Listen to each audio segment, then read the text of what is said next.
In this video, I will show you how to adjust table in Microsoft Excel. So you want to make good table, select it. Now make firstly center.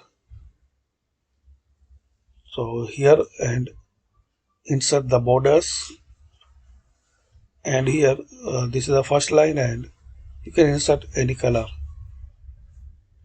So this way, guys, you can adjust. If you want to adjust the size for this column, select by selecting here and improve the size, increase the size. Similarly, you can increase here this row width. So select it and you can improve like this.